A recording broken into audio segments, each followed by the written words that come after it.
Hello students, this is a class for Taller de Producción de Textos for second B and C specifically, but those attending in second A can also watch this video because we share some common interests and methodology with Mr. Roland.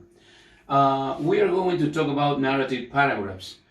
You got to know that narrative paragraphs tells a story, for example, in a chronological order, that is to say, a thing happened first, then the other, after that the other, and so on and so forth.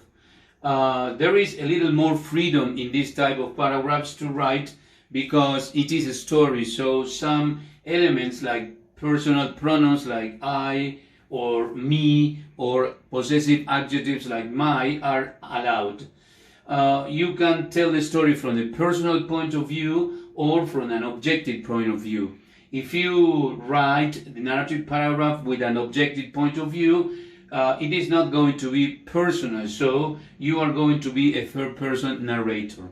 The elements of narrations are the same elements of fictions, that is to say, plot with a conflict, characters, setting, climax, the following action, and obviously the outcome. The outcome can be the teaching or the moral of that story in the final sentence. Which are the tenses that you are going to use in a narrative paragraph? As it is a story, you are going to use the simple past, the past perfect, the past continuous, the past perfect continuous, and the future in the past. As you know, these are the different structures of the different tenses that I mentioned. You already know them, but you know the simple past subject plus verb in the past, the past perfect with the subject plus the auxiliary have plus past participle. In the past continuous, the subject was, were plus gerund. In the past perfect continuous, the subject plus had been plus the gerund. Or the future in the past with would plus the infinitive, or was or were plus going to plus infinitive. Which is the structure of a paragraph, of any paragraph in English? You have to know that the paragraph in English must not be longer than 100, at the most 120 words. But the structure is this. You are going to start with the topic sentence. The topic sentence includes the topic and the controlling idea.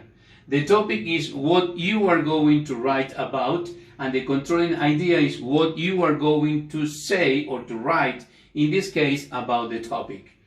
Then we've got supporting sentences. You can include 2 or 3 supporting sentences, and each of them should have specific examples or details in order to make the paragraph flow smoothly.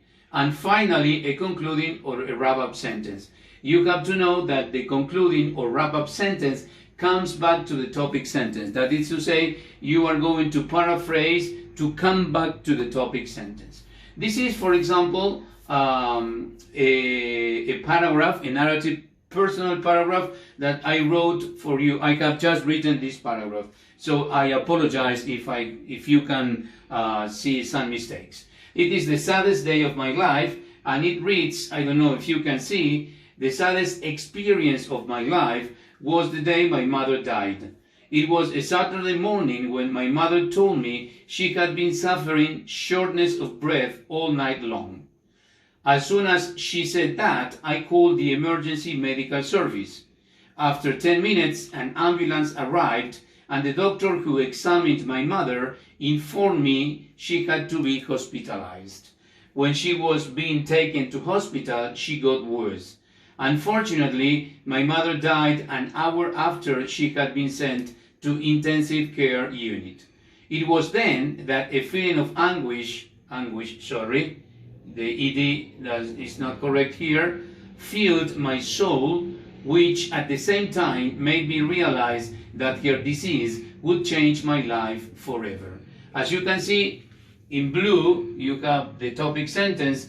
The saddest experience of my life is the topic of the paragraph, and the day my mother died is the controlling idea. So all the supporting sentences must match the controlling idea you are going to write about in chronological order. And finally, in red, you have the concluding sentence, which comes back to the topic sentence. It was then that a feeling of anguish filled my soul, which at the same time made me realize that her disease would change my life forever. And this is why it was the saddest day of my life. Well, I hope this class was enough to understand narrative paragraph. Thank you.